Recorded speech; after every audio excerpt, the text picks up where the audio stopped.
इतना कहकर रामू काम पर निकल जाता है। और जैसा कि रामू ने कहा था, वह लालचंद के यहाँ काम करने के बाद काम की तलाश में निकल जाता है। रामू पूरे गांव में काम ढूंढता है, दुकानों दुकानों पर जाकर लोगों से काम मांगता है, मगर हर जगह रामू को केवल निराशा ही हाथ लगती है। अंत में थक हारकर रामू वापस जाने लगता है। तभी वह देखता है कि अचानक बहुत सारे भैंसों का झुंड उसकी तरफ दौड़े आ रहा है। यह देखकर रामू बहुत डर जाता है। वह इधर उधर देखता है तो उसे एक गुफा दिखती है और वह गुफा में जाकर छुप जाता है। जब भैंसों का झुंड वहां से निकल जाता है, तब रामू की जान में जान आती है। हे भगवान, आज तो बाल बाल बच गया मैं, वरना आज तो मैं इन भैंसों के पैरों तलों तो कुचला ही जाता। पर यह मैं कहाँ आ गया। रामू यह सब सोच ही रहा था कि तभी उसकी नजर गुफा में रखी एक टोकरी पर पड़ जाती है। रामू उस टोकरी के पास जाता है। ये कैसी गुफा है, ये कैसी टोकरी यहाँ पड़ी है। इसे मैं घर ले जाता हूँ, सामान रखने के काम आ जाएगी। रामू जैसे ही उस टोकरी को हाथ लगाता है, गुफा में से एक आवाज आती है। रुक जाओ, इसे छूने की कोशिश मत करो। ये आवाज सुनकर रामू एकदम पीछे हट जाता है। तभी गुफा में एक जिन्न प्रकट हो जाता है और वह रामू से कहता है, कौन हो तुम और मेरी गुफा में क्या कर रहे हो? मुझे माफ करना, आप जो भी हो, कुछ भैंसों का झुंड मेरे पीछे पड़ गया था और उनसे बचने के लिए मैं इस गुफा में आकर छिप गया और फिर मेरी नज़र इस टोकरी पर गई। माफ कीजिए, मुझे लगा यहाँ कोई नहीं है तो यह टोकरी किसी की नहीं होगी, इसलिए मैंने इसे छुआ। रामू, तुम्हें डरने की जरूरत नहीं है। मैं तुम्हारे बारे में सब जानता हूँ। मेरी नजर एक बार भी जिस पर पड़ जाती है, मैं उसका इतिहास अपनी खुली आंखों से देख सकता हूँ। पर आप हैं कौन और आप इतने विचित्र क्यों दिखाई पड़ रहे हैं? आप अपना परिचय दीजिए, कौन है आप? मैं एक जिन हूँ और मैं कई सालों से इस गुफा की रक्षा कर रहा हूँ। ये गुफा मेरे पूर्वजों की है। इस गुफा में केवल वही इंसान घुस सकता है जिसका मन बिल्कुल पवित्र हो। अगर तुम अपवित्र होते तो तुम इस गुफा में कभी नहीं घुस पाते। तुम एक सच्चे इंसान हो, इसलिए तुम इस गुफा में घुस पाए और इस टोकरी को छू पाए। अब तुमने इस टोकरी को छुआ है तो ये टोकरी तुम्हारी हुई।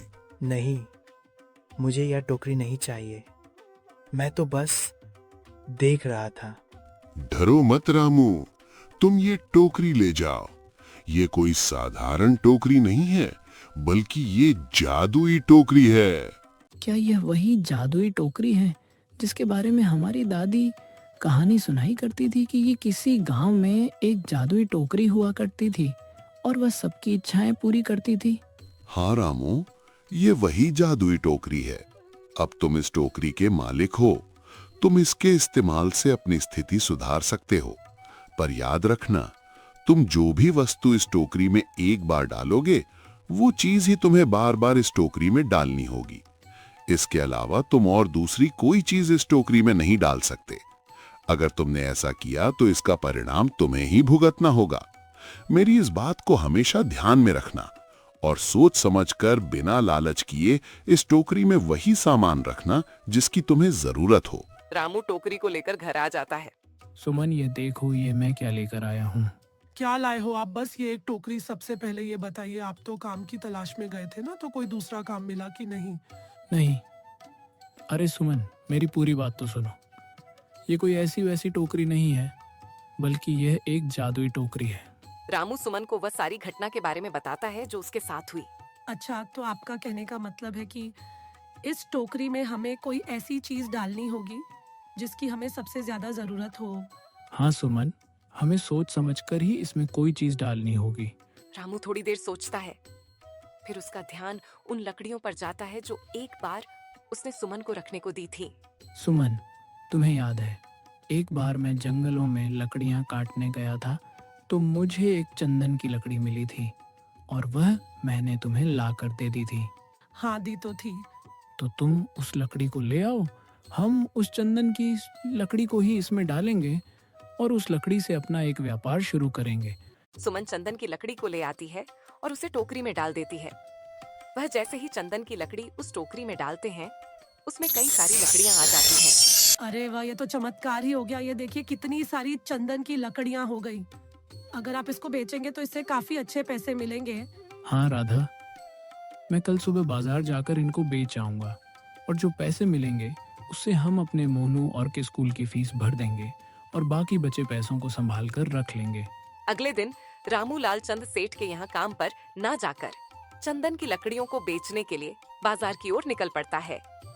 वहां पर रामू चंदन की लकड़ियों को बहुत ही कम दामों में बेचा, जिसकी वजह से आम लोगों के साथ साथ बड़े व्यापारियों ने भी रामू से चंदन की लकड़ियां खरीदी।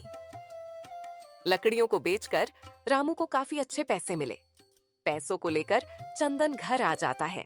ये देखो सुमन, उन लकड़ियों को बेचकर मुझे कितने सारे पैसे मिले हैं। ये लो कुछ पैसे, इससे तुम कल मोनू के स्कूल की फीस भर देना। द्यास, अच्छा तो मैं काम पर जाता हूँ। अजी, आपके पास तो अब यह जादुई टोकरी है, तो अब आपको उस सेठ लालचंद के यहाँ काम करने की क्या जरूरत है अब? हाँ सुमन, मैं सेठ लालचंद जी के यहाँ काम पर नहीं जा रहा, बल्कि मैं तो वहाँ पर जो काम कर रहे बाकी के लकड़हारे हैं उन्हें यह खुशी की खबर देने जा रहा हूँ, क्योंकि सेठ लालचंद जी से मेरे साथ साथ वह लकड़हारे भी बहुत परेशान थे। इसलिए अगर मेरा भला हो रहा है तो क्यों ना मैं उन सब का भला करूं। वह सभी बहुत ईमानदार लकड़हारे हैं, वह सभी बहुत मेहनत से काम करते हैं, मगर लालचंद ने कभी भी उनको उनकी मेहनत के सही पैसे नहीं दिए। इसलिए मैंने सोचा है क्यों ना मैं उनको अपने इस काम में शामिल कर लूं। हाँ जी, बात तो आपकी बिल्कुल सही है। अगर आप सभी लोग एक साथ मिलकर काम करेंगे तो हम सब बहुत जल्द ही तरक्की हासिल कर लेंगे। दोस्तों, कैसी लगी आपको ये कहानी कमेंट में जरूर बताएं और हमारे चैनल को सब्सक्राइब कर दें। हमें आपके सपोर्ट की बहुत जरूरत है। अच्छा, तो मिलते हैं आगे और ऐसी ही मजेदार कहानी के साथ।